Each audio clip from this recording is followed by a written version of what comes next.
BMKG, potensi tsunami 9-29 meter di Selat Sunda, Banten, dan pantai selatan Jatim. Ahli LIPI bereaksi.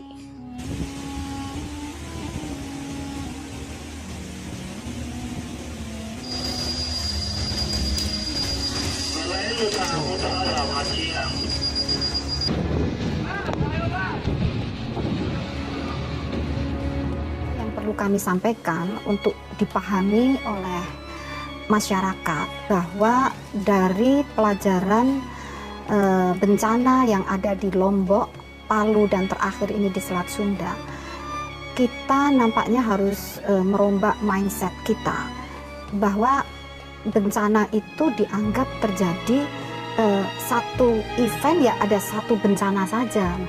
Jadi bencana gempa ya gempa saja, kemudian nanti akan bergantian, baru bencana erupsi gunung api, baru bencana longsor. Itu selama ini puluhan tahun kejadiannya itu ya single.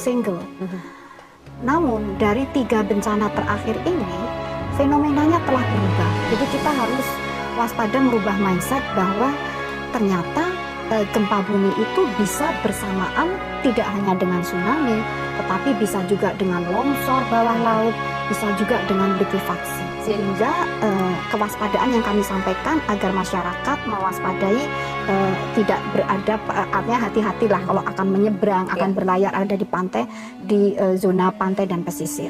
Itu fenomena yang pertama. Oke, gelombang. Dari kami di BMKG tidak adanya mendetek di sensor yang terdekat di sekitar Selat Sunda, sensor di Cigilis dan juga Touchgate, tidak ada perubahan air laut yang signifikan. Ya, namun masyarakat di sekitar Banten pada panik, pada berlarian, bahkan isunya ada sirine berbunyi. Ya, yang pasti BMKG juga ada sirine di sekitar sana. BMKG tidak mengaktifasi dan kita akan cross check apakah BPBD setempat membunyikan. Di sana juga ada sirine yang di Cilegon, di perusahaan baja kalau nggak salah. Di sana juga ada sirine, bisa jadi itu diaktifasi ya. Tapi semua itu masih simpang siur ya.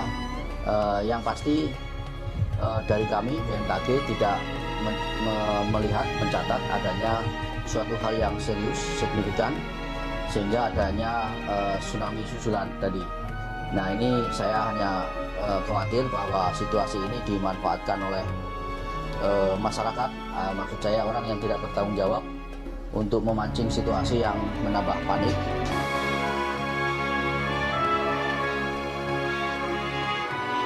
Info BMKG, potensi tsunami 9-29 meter di Selat Sunda, Banten, dan Laut Selatan Jatim.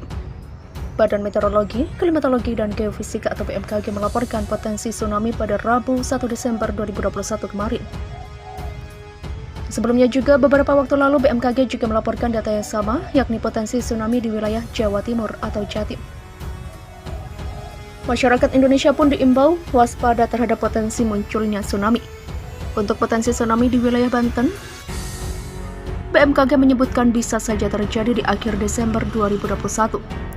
Tak hanya potensi tsunami yang terjadi di Cilegon, Banten dengan ketinggian gelombang hingga 8 meter, tapi juga potensi tsunami di daerah lain, seperti di Jawa Timur, yang disebut ketinggiannya bisa mencapai 29 meter.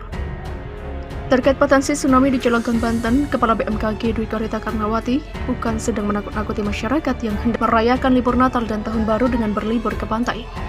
Tapi BMKG memang memiliki catatan potensi tsunami di momen tersebut berdasarkan kajian ilmiah. Selain itu, informasi ini sekaligus agar masyarakat waspada dan selamat dari bencana. Kami berikan informasi zona yang rawan tsunami misalnya di Cilegon, Banten. Itu juga tempat wisata di Selat Sunda dapat berpotensi skenario terburuk mengalami tsunami dengan ketinggian hingga 8 meter. Demikian kata Dwi Korita dalam rapat kerja Komisi 5 DPR dengan pemerintah pada Rabu 1 Desember 2021. Dwi Korita tak mengungkapkan lebih lanjut apakah potensi tsunami yang juga dapat terjadi di daerah lainnya saat Natal dan Tahun Baru.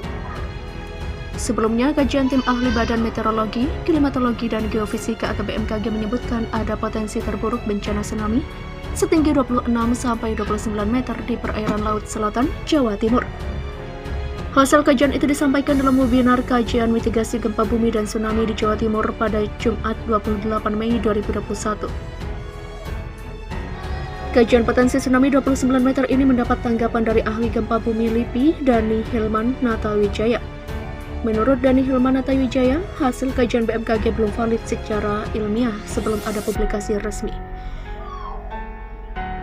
Kendati demikian, ia membenarkan adanya megatrust di selatan Jawa seperti di Sumatera. Menurutnya tidak ada yang tahu kapan potensi itu akan terjadi.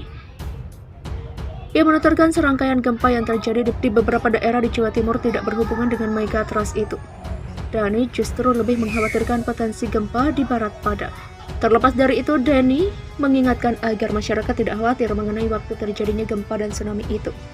Hal yang terpenting adalah mempersiapkan diri dengan pengetahuan mitigasi bencana, kebencanaan, sehingga dapat meminimalisasi terjadinya korban. BMKG mencatat ada tren aktivitas gempa selama 5 tahun terakhir di Jawa Timur. Generator gempa di Jatim bersumber dari zona subduksi lempeng di Samudra Hindia dan sesar aktif di daratan. Sebagai daerah yang berhadapan dengan zona subduksi, maka pantai selatan Jatim berpotensi dilanda tsunami.